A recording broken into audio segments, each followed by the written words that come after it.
Thank you for joining our monthly segment on the housing market statistics. I'm Samantha Goodheart with realestatesiny.com, and this is Anthony Licciardello, the co-owner of realestatesiny.com. Today we'll be talking about the housing market statistics for September. How are you doing today? Great. It's another nice autumn morning. It's getting pretty chilly.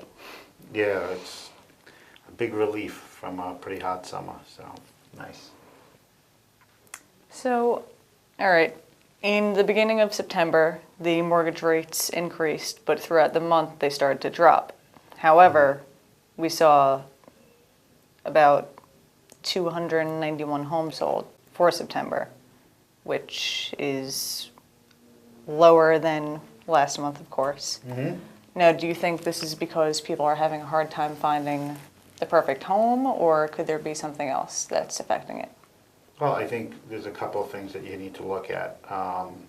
When you look at the monthly sales, obviously it's a little reflective of a couple of months earlier, which is the first time you actually seen back in, basically looking back in July, July, August.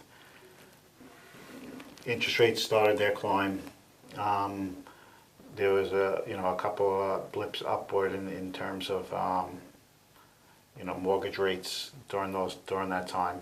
It has since calmed, but I think that was probably when we talk about the monthly sales drop to 291 homes. It's still good in comparison to what we've had the last 4 years. What is a little concerning is obviously, we'll talk about in a minute, is the lack of inventory. I know that buyers are having a hard time. Well, I think I'm not sure that that's the case, but there is some level of, apprehension on the behalf of buyers as to whether or not the homes that they're going to find is actually going to be suitable to their needs because of a lack of inventory, which is currently at 2,232 homes, which is much below its 4-year average. And 25% below last year. Yeah, it's considerable. It's emblematic of what's happening across the country.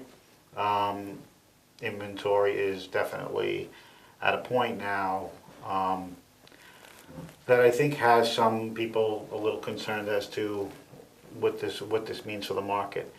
It's again, when you historically look at real estate markets, you look at it in terms of what's kind of happened in the past. And during the when things were in an uptick market, or you having an increasing marketplace, a common thing is people put their house on the market. I mean, they feel it's a better time to sell, they feel they get more, and then in turn, find something much faster and sooner based on the market conditions.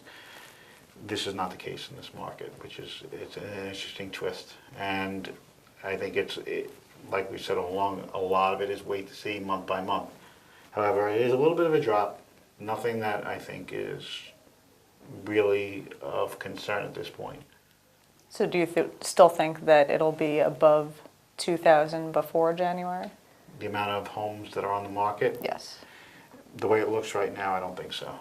I think for the first time in a very long time, I'll actually see the number of homes on the market in January probably below 2,000, which is common in January to have it's usually the point where most houses contracts have expired out and basically kind of stay in a holding pattern, and then the following months it does increase considerably. So I do believe that based on how many, it's going to be close. It's going to be close to see if we go below that 2,000 available homes for sale. But it's definitely, if it happens, it's going to make things, I believe it's going to make things a little bit more difficult for home buyers. But again, it's a law of supply and demand, less supply, demand. Again, we've seen it in the numbers increasing every month in the percentage of list to sell, except for this month, which dropped down to 94.4, which is down from the prior month by almost a full percentage. So it's considerable. in that aspect. So it's a 1% decline in percentages sold to list. But can we say that that's a pattern at this point? No. It's the sample size we're talking about here. It could be one home that's on the market for 1,000 days could impact that, and then someone willing to take a huge loss on a house. So the sampling sizes don't allow you to say, well, it's suggestive of a decline in prices, which I don't think is the case. Now, going back to the homes that were sold, do you think that the past government shutdown from earlier this month will affect next month's report for October? I don't believe so. I think one of the big questions with the government shutdown was that I think the government shutdown and the debt ceiling cap were kind of being negotiated by the administration and Congress about they had to be tied together. I think the importance of not seeing it would have been a complete disaster if they didn't extend the lift the debt ceiling, because then bond yields and the risk of default would have increased in the country substantially, creating bond rates to rise. And it would have been a pretty drastic increase in mortgage rates. And the fact of the matter is, I don't think that it had really any substantial impact. I think more of it was made in the media than we actually saw anything, coming about of it. I mean, it's hard to say specifically if that will be the case, but as far as what I see, I don't see it being an issue at all. Okay. Well, last month you were telling the possible home sellers to put their homes on the market. Mm-hmm. Do you still think that they should? Yeah, I mean, it's still when you talk about limited inventory, you price something correctly, you're driving the market. I mean, there's no doubt about it. We've seen this happen in a number of sales where a home comes on the market and it's quite it can almost come down to a stampede for the front door, and it's an interesting twist. I mean, we've seen it in several places. I think the big thing for the home seller is I think they feel a little bit uncertain.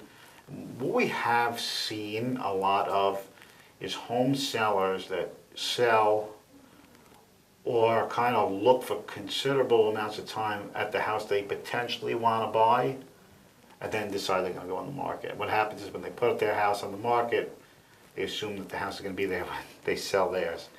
And I think there's just an apprehension, but if I put my house on the market, I'm going to find something I like. For most people, they do.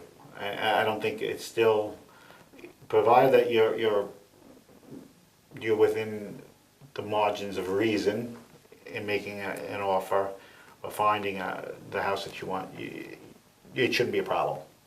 So that's the big thing is how this lack of inventory impacts the market is the seller's choice. I don't think that their sellers don't want to go. I just think they're cautious about what choices they have available, which is it's an interesting twist. It really is. It's an interesting twist in the market to see that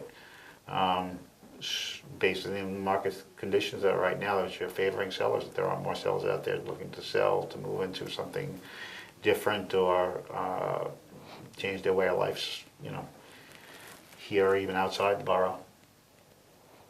Well, apparently our viewers aren't many home sellers, so we should probably try to get this out there.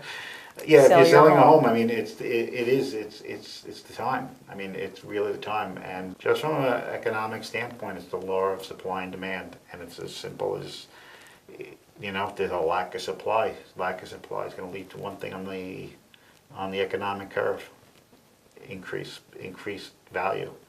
And more people looking to buy than there are people available to, more than there are options available to find a home. So it's going to drive the price. Okay.